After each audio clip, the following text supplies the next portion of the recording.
Hello friends, this is Sachin Ingle from Vastu Rachana. As we all know that we have started the subject of DRS. We are going to design this building DRS. Okay. In the previous video, we have studied how to name the columns, beams, slabs, okay, how to categorize one-way slab, how to categorize two-way slab, okay, we have studied that. From that, we have given names, which is S1, S2, S3, S4. In this particular video, we are going to calculate the load which is coming over the slab. Okay, so let us first of all find the loads which are likely to come on the slab. We are designing our structure, and for this structure, basically we require three types of load, which is dead load, live load, and floor finish. Okay, dead load, it is the load which is the self weight of the slab. Slab का खुद का wait, इसे हम कहेंगे dead load. Live load, ये किसकी वजह से होता है? फर्नीचर की वजह से. जितना आपके रूम के अंदर फर्नीचर है उसकी वजह से जो लोड आने वाला है उसे हम बोलते हैं लाइव लोड. और at the same time live load में हम खुद को भी कंसिडर करने वाले हैं. बराबर, खुद को इन द सेंस जो ह्यूमन बीइंग्स रहने वाले हैं बिल्डिंग के अंदर, they are also going to act as a live load. Last one is floor finish. अब भाई ये फ्लोर फिनिश क्या है? हमारा स्लैब कंस्ट्रक्ट करना हो गया तो हम उसके ऊपर वैसे ही हमारा फर्नीचर रखेंगे? नहीं रखेंगे. हम क्या करते हैं, हम उसके ऊपर एक इवन सरफेस बनाते हैं. स्लैब के ऊपर एक इवन सरफेस बनाते हैं. ओके, और उससे हम कहते हैं फ्लोर. अब ये फ्लोर के अंदर क्या आता है? टाइल्स आती है. सबसे ऊपर टाइल्स आएंगी, देखा आपने, बराबर है. अब ये टाइल्स लगाते कैसे? तो सबसे पहले क्या करते हैं, हम स्लैब के ऊपर एक रेती का लेयर डाल देते हैं. रेती यानी सैंड की एक लेयर डाल देते हैं, बराबर है. फिर बाद में उसके ऊपर सीमेंट की पेस्ट डालते हैं और सीमेंट के पेस्ट पे हम हमारी जो टाइल है वो चिटकाते हैं. तो अभी आपको ऑब्जर्व हो रहा होगा कि भाई रेती हम क्या करने वाले हैं, पूरे के पूरे स्लैब के ऊपर डालने वाले हैं. फिर बाद में हम सीमेंट पेस्ट और फिर बाद में हम उसके ऊपर टाइल लगाने वाले हैं. उसका कुछ ना कुछ वेट आएगा, तो उसे ही बोलते हैं हम floor finish. I think floor finish और लाइव लोड आपको दिया हुआ है प्रॉब्लम. देखिए, लाइव लोड दिया है, फ्लोर फिनिश दिया है. अब पिछले वीडियो में मैंने आपको सिर्फ 1.5 किलोन्यूटन पर मीटर स्क्वायर बताया था. ओके, इस वीडियो में थोड़ा सा करेक्शन करता हूँ, ये भी दिया है 0.75 किलोन्यूटन पर मीटर स्क्वायर. अब इसका मतलब क्या है? देखिए यहाँ पे क्या दिया है, SS provided 1.5 kilonewton. Live load जो है किलोन्यूटन पर मीटर स्क्वायर, उसके लिए एसएस प्रोवाइडेड, और 0.75 किलोन्यूटन पर मीटर स्क्वायर इसके लिए एसएस नॉट प्रोवाइडेड. इसका मतलब क्या है कि ये ऐसा लोड है. ये लोड हम कब कंसिडर करेंगे? जब हम किसी को आने जाने देने वाले नहीं हैं, या फिर वो स्लैब के ऊपर हम कोई भी अमाउंट ऑफ कोई भी लोड देने वाले नहीं है. सिर्फ उसके ऊपर क्या आएगा? फ्लोर आएगा, फ्लोर फिनिश आएगा. उसके ऊपर हम कोई भी टाइप का फर्नीचर लगाने वाले नहीं है. तो जब कोई भी टाइप का फर्नीचर लगाने वाले नहीं है तो वो टाइम पे हम क्या करने वाले हैं, हमारा जो लाइव लोड है उससे कम कंसिडर करने वाले हैं. क्यों? क्योंकि हम खुद उसके ऊपर जाने वाले नहीं हैं, हम कोई फर्नीचर उसके ऊपर रखने वाले नहीं है. इसका मतलब उसके ऊपर लोड कम ही आने वाला है. तो उसे हम 0.75 किलोन्यूटन पर मीटर स्क्वायर लेने वाले हैं. ओके, अब 1.5 किलोमीटर पर मीटर स्क्वायर कब लेने वाले हैं? जब हम खुद वो स्लैब के ऊपर चलने वाले हैं, उसके ऊपर फर्नीचर रखने वाले हैं, तब हम ये वाला लोड कंसिडर करेंगे. अब फिलहाल के केस में हम क्या देख रहे हैं, हमारा cantilever slab which is S1, इसे हम देख रहे हैं. वो किसके लिए? वो एक टाइप का छज्जा है. वो एक टाइप का छज्जा है जो बाहर आया है. अब छज्जे का अगर आप मतलब समझते हो तो उसका मतलब क्या है कि भाई वो सिर्फ बारिश जो आने वाली है ऊपर से, अगर ऐसी आ रही है तो हमारे घर में आ सकती है. तो इसलिए हमने प्रोजेक्शन निकाल लिया बाहर, ताकि जब हमारा दरवाजा है उसके अंदर से हमारे घर में बारिश ना आए. अगर ये छज्जा नहीं रहा तो डायरेक्ट बारिश हमारे घर में दरवाजे के थ्रू आ सकती है, बराबर है. तो अब वो छज्जे के ऊपर आप कोई सामान रखने वाले हैं? नहीं. वो छज्जे के ऊपर आप खुद चढ़ने वाले हैं? नहीं, बराबर है. तो एटलीस्ट हम कितना लोड देने वाले हैं? 0.75 किलोन्यूटन पर मीटर स्क्वायर, इतना लोड देने वाले हैं. इसका मतलब कोई भी एक्सेस हम कंपलसरी बोलने वाले कि उसके ऊपर चढ़ने वाला नहीं है कोई, या फिर उसके ऊपर हम कोई फर्नीचर रखने वाले नहीं है. तब जाके हम लाइव लोड देने वाले हैं. व्हेन एक्सेस इज यहाँ तक समझ में आ रहा है। ओके, चलिए आगे बढ़ते हैं। चलो लाइव लोड तो आपको समझ में आ गया कि भाई S1 स्लैब है तो उसके लिए एक्सेस नॉट प्रोवाइडेड का लोड देने वाले हैं। फ्लोर फिनिश, भाई फ्लोर भाई उसके ऊपर भी तो हम एक फिनिश देने वाले हैं, बराबर। उसके ऊपर टाइल नहीं आएगा, हाँ टाइल नहीं आएगा मान लिया, पर भाई वो जो रेती है, वो जो पेस्ट है, उसके ऊपर फिनिशिंग देने वाले हैं, तो उसका तो लोड आने वाला ही है ना। तो वो है कंसिडर किया है 1.75 किलोन्यूटन पर मीटर स्क्वायर। दिया कुछ नहीं, उसने ऐसा कंसिडर किया कि आप फ्लोर फिनिश इतना ही पकड़ो, तो इसके लिए भी हम वही पकड़ते हैं फिर। ओके, आई होप यहाँ तक समझ में आया। अब क्या हो, अब देखिए 3 लोड में से डेड लोड, लाइव लोड और फ्लोर फिनिश में से 2 लोड तो हमें दिए हुए हैं, हमें निकालना क्या है, तो हमें निकालना है डेड लोड। चलिए तो डेड लोड निकालने की कोशिश करते हैं फॉर स्लैब S1। अब डेड लोड निकालते कैसे, इसके लिए एक काम करते हैं, वेट डेंसिटी का यूज करते हैं। तो वेट डेंसिटी का फॉर्मूला क्या है, weight density is equal to weight upon volume, ये आपको पता है। इसमें ये हो गई वेट डेंसिटी, ये हो गया वेट, वेट यानी क्या, इस केस में डेड लोड, इस केस में डेड लोड, और देयरफॉर वेट या फिर dead load is equal to density into volume. अब आपको क्या वेट निकालने के लिए डेंसिटी पता होना, किसका निकाल रहे हैं आप लोड, स्लैब का, आप निकाल रहे हैं लोड स्लैब का। स्लैब की डेंसिटी पता है आपको, पहले स्लैब किसका बना है वो देख लीजिए। स्लैब किसका बना हुआ है, कंक्रीट का, सिर्फ कंक्रीट का, उसके अंदर हमने स्टील भी डाला है, बराबर है। तो जब हम कंक्रीट के अंदर स्टील डालते हैं तो वो हो जाता है हमारा आरसीसी, और जब हम सिर्फ कंक्रीट यूज करते हैं उसके अंदर हम स्टील डालते नहीं तो हो गया हमारा पीसीसी। ओके, तो डेंसिटी ऑफ आरसीसी स्ट्रक्चर या फिर RCC is 25 kilonewton per metre cube and density of PCC is 24 kilonewton per meter cube. Keep this in mind.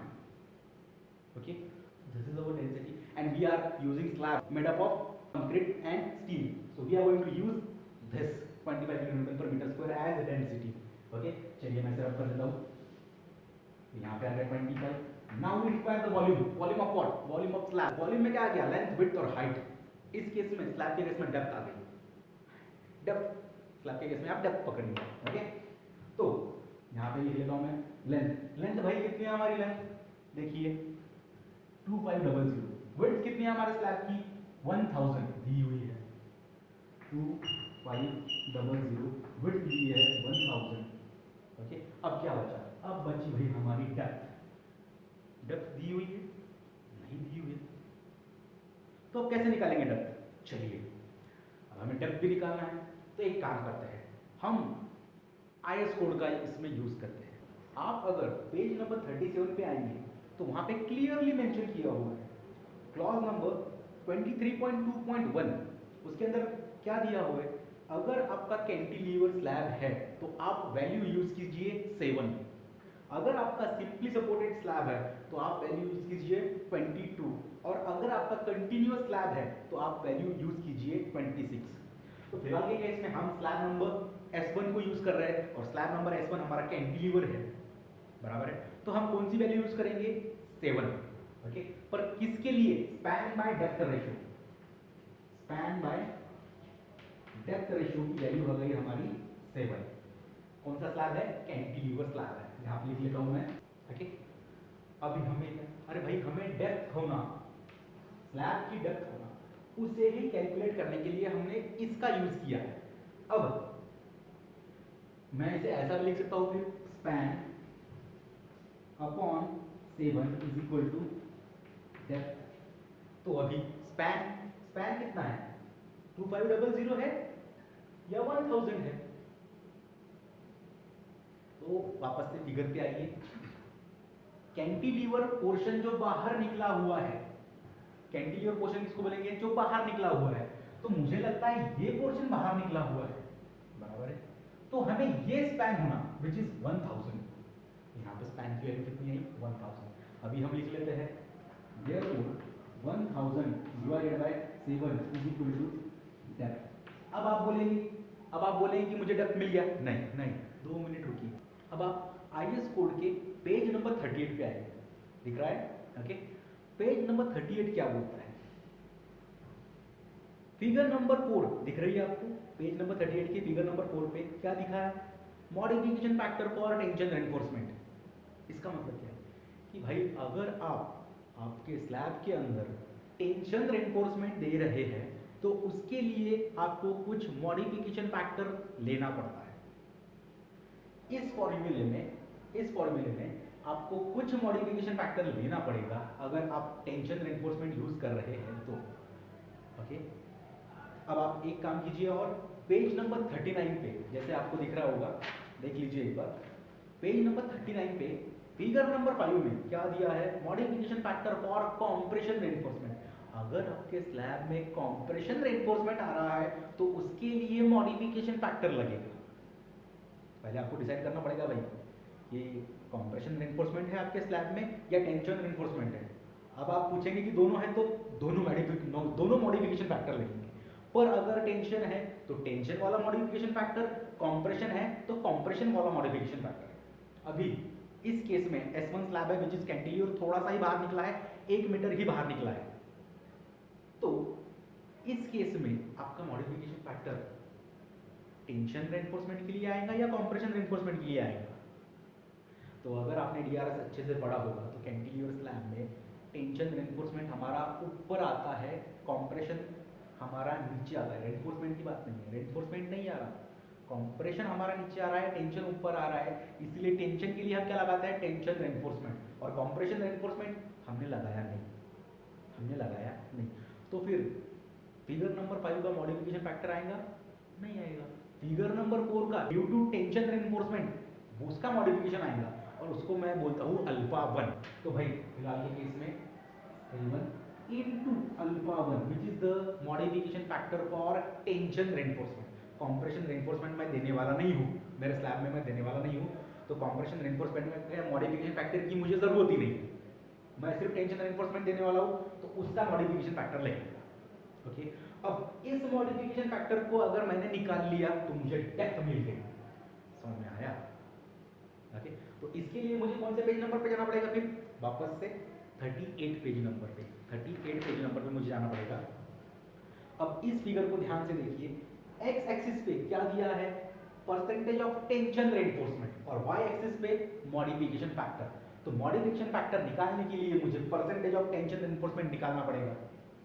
और अगर आप ऑब्जर्व कर रहे होंगे, हम ये बिल्डिंग को डिजाइन कर रहे हैं डिजाइन कर रहे हैं, इसका मतलब हम क्या निकाल रहे हैं? रेनफोर्समेंट ही निकालना है हमें। रेनफोर्समेंट निकालना है, ये बोल रहा है कि भाई आपको रेनफोर्समेंट की वैल्यू पता होना। समझ में आ रहा है? तो अल्फा की वैल्यू मिल ही नहीं पाएगी क्योंकि हमें AST निकाला ही नहीं ना भाई, AST निकाला ही नहीं है। अगर आप फॉर्मूले के ऊपर ध्यान से देखिए तो जान पाएंगे, यहाँ पे दिया है Fs is equal to 0.58 Fy, okay, into area of cross section of steel required, कितना स्टील हमें चाहिए, okay, upon area of cross section of steel provided, और हमने कितना दिया है। ये दोनों बातें यानी स्टील निकालना पड़ेगा। अरे हम स्टील ही तो हमें कैलकुलेट करना है, तो अल्फा 1 की वैल्यू नहीं आएगी। नहीं, देखिए हम क्या करने वाले हैं, कुछ अजम्पशन लेने वाले हैं इसके लिए अभी हम कुछ अजम्पशन लेने वाले हैं। क्या अजम्पशन लेने वाले हैं? मैं यहाँ पे लिखता हूँ, क्या अजम्पशन लेने वाले हैं हम पकड़ने वाले हैं Fs की वैल्यू 240। अगर आप देख रहे होंगे ग्राफ में तो देखिए वहाँ उसके अंदर Fs की वैल्यूज दी हुई है कुछ 120, 145, 190, 240, 270। तो मैंने कितना कंसिडर किया? Fs की वैल्यू 240 कंसिडर किया। और ये किसके लिए कंसिडर किया? परसेंटेज ऑफ स्टील, कितना? 0.12%। इस परसेंट के लिए मैंने अज्यूम किया, और इस अजम्पशन पे से हमें अल्फा 1 की वैल्यू मिलती है। Alpha 1 is equal to 1.85। तो अभी इसके बाद में एक बात ध्यान में रखना कि अगर आपको परसेंटेज ऑफ स्टील दिया हुआ नहीं है, आपको अल्फा 1 निकालना है, तो ये अज्यूम कीजिए बातें, और उसमें से अल्फा 1 आता है 1.85। ठीक है, तो अभी अल्फा 1 की वैल्यू मैं यहाँ पर डाल देता हूँ, which is 1000 divided by 7 into 1.85, and that comes out to be 80 mm। अब अगर आप कैलकुलेट करेंगे तो 79 पॉइंट समथिंग आएंगी, तो हम उसको राउंड अप कर देते हैं 80 mm। ये है हमारी effective depth which is small D, ये है हमारी small D effective depth. Okay, पर यहाँ पे क्या है, कैपिटल डी लिखा हुआ है, यहाँ पे कैपिटल डी लिखा हुआ है। हमें टोटल डेप्थ निकालना है स्लैब की, टोटल डेप्थ। इफेक्टिव डेप्थ है टॉप से लेके जहां तक रेनफोर्समेंट है उसके सेंटर तक, वो है इफेक्टिव डेप्थ। अब आप इमेजिन कीजिए, आपने सिर्फ इफेक्टिव डेप्थ निकाला, जो रेनफोर्समेंट है ये यहाँ पे ऐसा दिखाई दे रहा है। अब मुझे बताइए, ये जो हमारा रेनफोर्समेंट है ये एनवायरनमेंट के कांटेक्ट में आएगा या नहीं आएगा? ऑब्वियसली आने वाला है। अगर एनवायरनमेंट के कांटेक्ट में आया तो कोरोजन होने वाला है। तो कोरोजन से बचाने के लिए हम क्या करेंगे, कंक्रीट लगाएंगे, और कुछ तो डेप्थ रहेगी वो कंक्रीट की, तो उससे हम उस डेप्थ को बोलेंगे हम कवर। ओके, उस डेप्थ को बोलेंगे हम कवर, जो क्या करता है, रेनफोर्समेंट को छुपा देता है। अब रेनफोर्समेंट छुप गया तो वो एनवायरनमेंट के कांटेक्ट में आएगा नहीं आएगा, तो कोरोजन होने के चांसेस कम रहेंगे। ओके, तो हमें वो डेप्थ निकालना है। तो इस केस में मैं अज्यूम करता हूँ इफेक्टिव कवर एज 20 mm। तो भाई हमारा टोटल डेप्थ कितना हो जाएगा, 80 + 20 100। तो हमें कैपिटल डी की वैल्यू मिल गई, कैपिटल डी की वैल्यू 100 mm हमें मिल गई। तो अभी इस वैल्यू को मैं यहाँ पर रख देता हूँ। अब समझ में आया, डेप्थ आपको निकल गई, कैपिटल डी आपको निकल गई। अब ये सब छोड़ देता हूँ मैं, मुझे वेट ऑफ स्लैब निकालना है। तो वेट ऑफ स्लैब आपका आएगा 6.25 × 10⁹ न्यूटन। अब अगर आप ऑब्जर्व करेंगे, ये लाइनें हैं न्यूटन में, बराबर है, डेड लोड आपका मिल गया। अब आप एडिशन करेंगे किसके साथ में, लाइव लोड और फ्लोर फिनिश के साथ में। अब 6.25 × 10⁹ न्यूटन, 1.75 किलो न्यूटन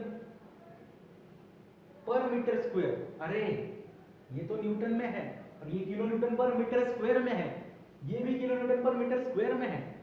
तो भाई अगर मैं इसको इसके साथ में ऐड करने की कोशिश करूंगा तो ऐड नहीं हो पाएगा ना, क्योंकि सबके यूनिट हमें सेम लगते हैं।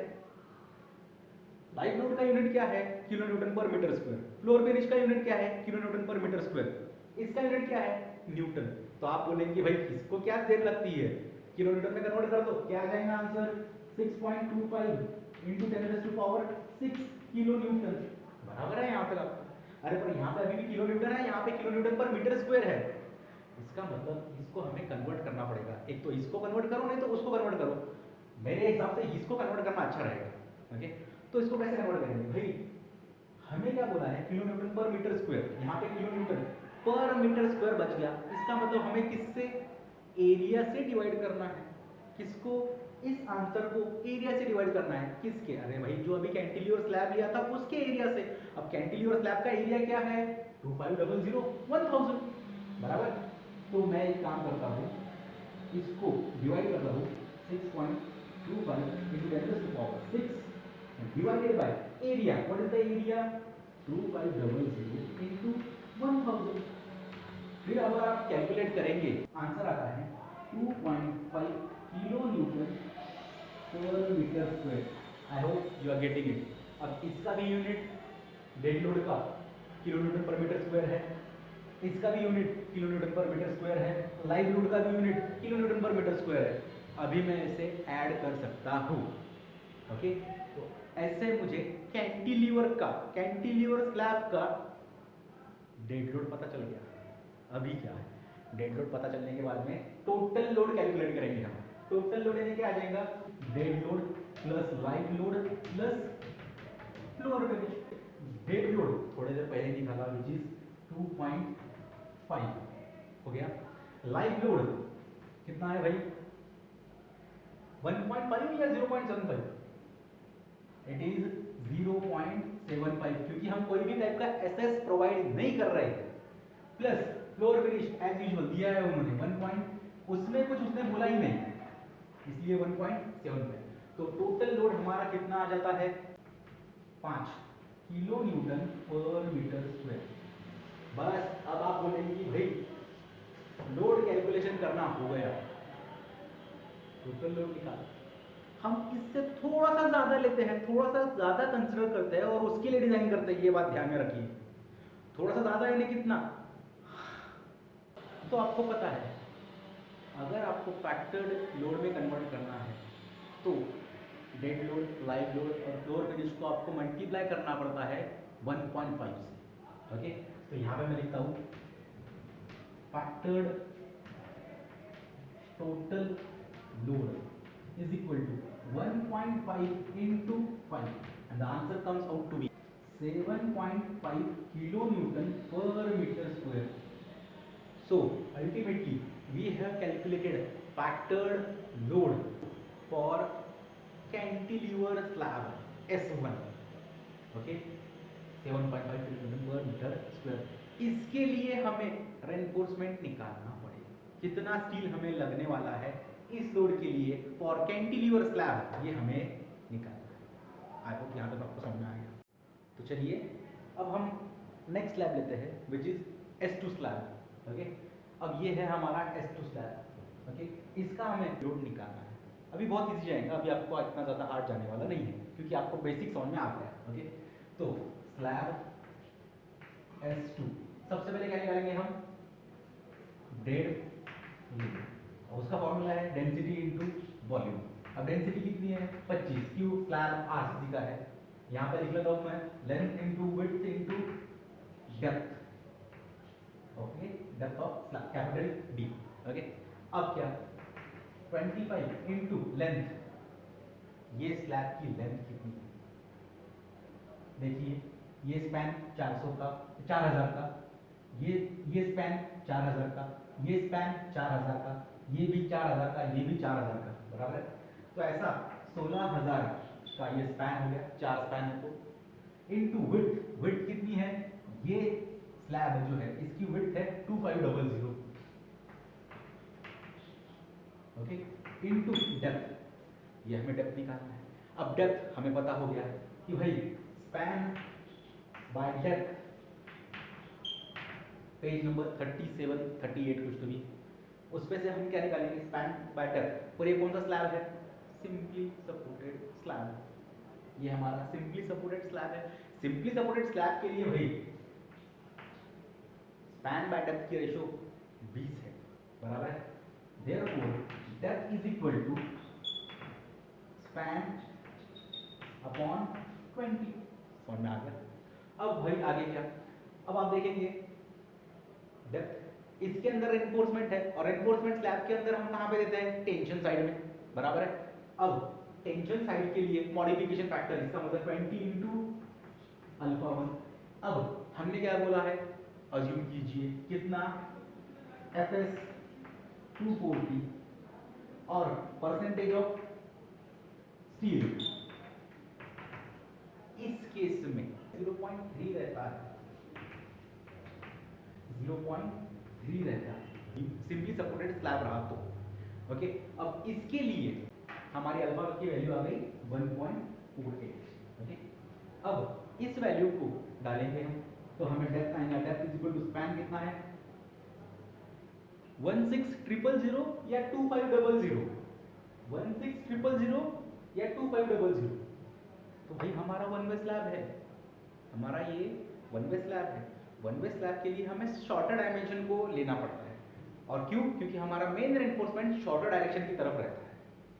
देखिए वन वे स्लैब रहा तो आप जो शॉर्टर डायमेंशन है उसको लेंगे। कैंटिलीवर स्लैब रहा तो आप स्पैन कौन सा लेंगे, जो प्रोजेक्शन बाहर निकला है, जो बाहर स्लैब निकला है वो लेंथ आप लेंगे, बराबर है। तो इसमें 2500 डिवाइडेड बाय 20 सिंपली सपोर्टेड है, बराबर है, डिवाइडेड इनटू 1.48। पिछले इसमें कैंटिलीवर स्लैब में परसेंटेज ऑफ AST 0.12 था, इस केस में हमने परसेंटेज ऑफ AST कितना कंसीडर किया, 0.3 कंसीडर किया। तो अगर हम डेप्थ निकालेंगे तो उसकी वैल्यू आती है near about 90 mm, near about 90 mm। पर ये क्या हो गया भाई, ये हमारी इफेक्टिव डेप्थ है, हमें क्या होना टोटल डेप्थ, हमें क्या होना टोटल डेप्थ। तो एक काम करते हैं, total depth D is equal to effective depth plus cover. पिछले बार हमने कवर कितना दिया था 20 mm का, इस बार भी हम वही कंटिन्यू करते हैं, 20 mm का ही कवर देते हैं। तो फिर 90 प्लस 20 कितना हो गया, फिर 110 mm। भाई ये हमारी capital D of slab, total depth of slab निकल गई, यही यहाँ पे हमें रखना है। ओके, तो चलिए रखते हैं 110। अब सब वैल्यूज रख दिया, इसे मैं छोड़ देता हूँ। इसका आंसर आता है 10.1 इंटू 10⁻9 किलो न्यूटन। ओके, अब भाई हमें किलो न्यूटन में आंसर मिल रहा है, हमारा फ्लोर फिनिश और live load kilo Newton per metre square में, इसका मतलब हमें इसे एरिया से डिवाइड करना पड़ेगा, बराबर है। एरिया कितना है 16,000 बाय 2500, इतना एरिया है। अब इसका आंसर आता है 2.75 kilo Newton per metre square. भाई हमारा डेड लोड S1 स्लैब के लिए निकल गया। ओके, तो टोटल लोड कितना आ गया हमारा, total load is equal to dead load plus live load plus floor finish. तो डेड लोड है 2.75 प्लस लाइव लोड है हमारा 1.5। इस टाइम 0.75 नहीं, क्यों, क्योंकि हमारा असेस प्रोवाइडेड है, असेस हमारा प्रोवाइडेड है, इसीलिए 1.5 plus 1.75, answer comes out to be 6 kilonewton per metre square. ये भाई हमारा निकल गया। और S1 स्लैब पर हमें क्या होना, फैक्टर्ड टोटल लोड होना, क्योंकि हम जितना लोड इसका हमने कैलकुलेट किया उससे थोड़ा सा ज्यादा अज्यूम करके चलने वाले हैं और उसके लिए डिजाइन करने वाले हैं। ओके, तो जितना हमारा आया उसको हम कैसे मल्टीप्लाई करेंगे 1.5 से, 1.5 इंटू 6, तो ये आता है 9 kilo Newton per metre square. ये हो गया हमारा S2 स्लैब के लिए टोटल फैक्टर्ड लोड, और इसके लिए हम डिजाइन करने वाले हैं। ओके, और हमारा S2 स्लैब कौन सा है, simply supported slab. Okay, now next, अब हम आते हैं हमारे नेक्स्ट स्लैब की तरफ, which is S3 slab. Okay, चलिए S3 स्लैब। अब इस स्लैब को जब अगर आप देखेंगे तो इस स्लैब के अंदर वही technique, dead load is equal to into dimension length into width into depth, capital D 25 into length कितनी है भाई इसकी 10,000 इनटू विड्थ कितनी है इसकी 4,000 इनटू इसका डी हमें निकालना है। तो पहले बताइए ये जो स्लैब है ये कैसे है, S3 स्लैब, एक ही स्लैब था S2, सिंपली सपोर्टेड। कितने स्लैब है 1 2 3 4, कंटिन्यूअस है, ये कंटिन्यूअस स्लैब है, बराबर है। अब इसके लिए हमें स्पैन टू डेप्थ, इसका रेशियो कितना आने को ना 26, कंटिन्यूअस स्लैब के लिए स्पैन टू डेप्थ का रेशियो है 26, therefore span upon 26 is equal to कितना डेप्थ। यहां तक समझ में आ गया। अब इसके अंदर भी रेनफोर्समेंट आने वाला है, वो भी टेंशन साइड में, इसका मतलब अल्फा 1 इसके लिए भी लगेगा। तो अल्फा 1 लगने वाला है, तो यहाँ पर मैं अल्फा 1 लिख रहा हूँ। अल्फा 2 कब लगेगा, जब हम कॉम्प्रेशन रेनफोर्समेंट देंगे। स्लैब के अंदर हम टेंशन रेनफोर्समेंट देते हैं, कॉम्प्रेशन रेनफोर्समेंट देते नहीं, इसलिए मैंने अल्फा 1 लिखा।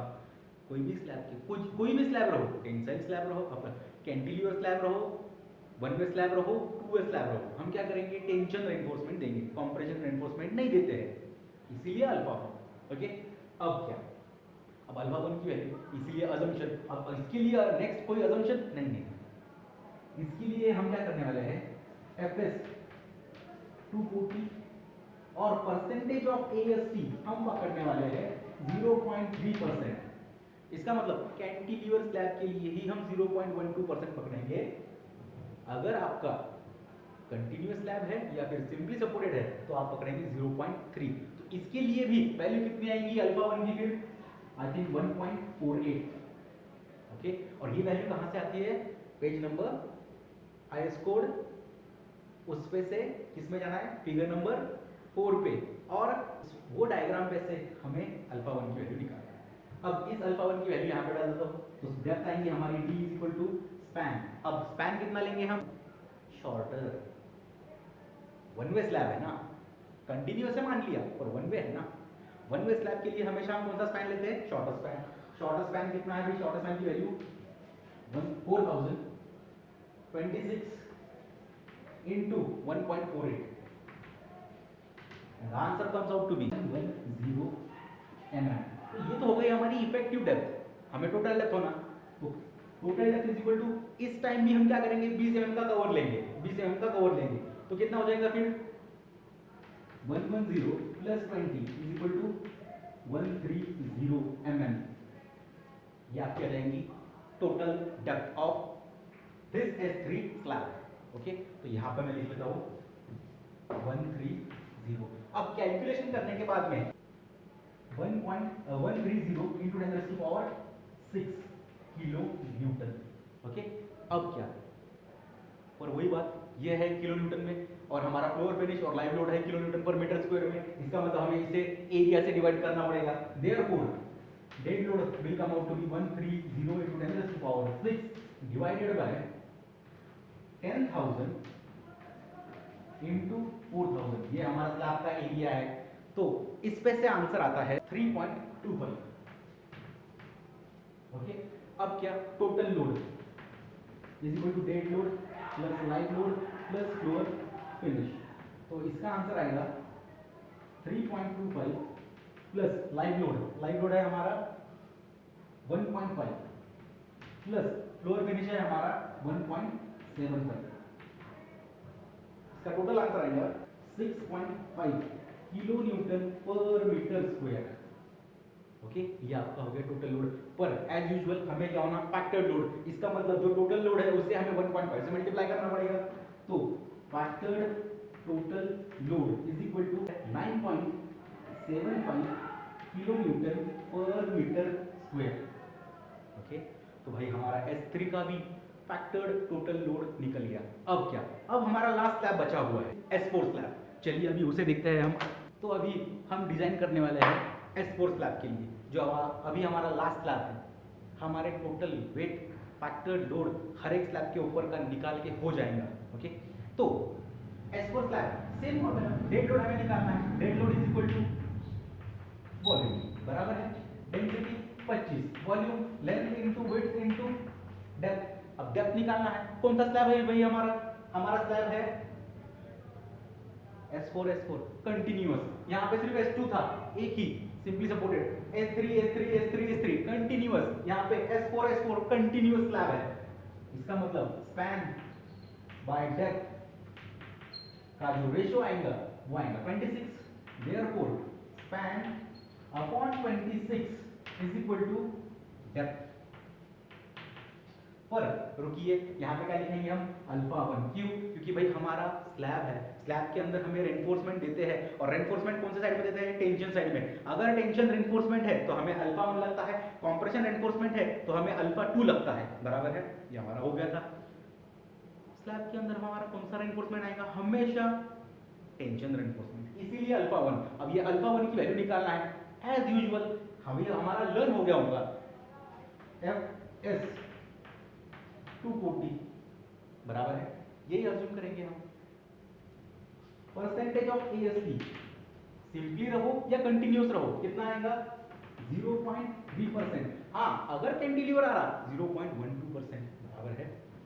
अब इसके लिए अल्फा 1 की वैल्यू 1.48 बराबर। Now I got the value. अब मैं इसे इसके अंदर पुट करूंगा, उसके लिए मुझे लगेगा स्पैन। स्पैन क्या बोला हमने? कितना लगेगा? 1 वे रहो, 2 वे रहो, सिंपली सपोर्टेड रहो, कंटिन्यूअस रहो। स्पैन कितना लगेगा? Shorter span. कौन सा स्पैन? Shorter span. तो शॉर्टर स्पैन यहाँ पे कितना है? 4500 डिवाइडेड बाय 26 इंटू 1.48। तो हमारी डेप्थ की वैल्यू आ जाएंगी 110 mm। ये हमारी डेप्थ की वैल्यू आ जाएंगी, विच इज इफेक्टिव डेप्थ। पर हमें ये डेप्थ नहीं होना, हमें कितनी कौन सी डेप्थ होना?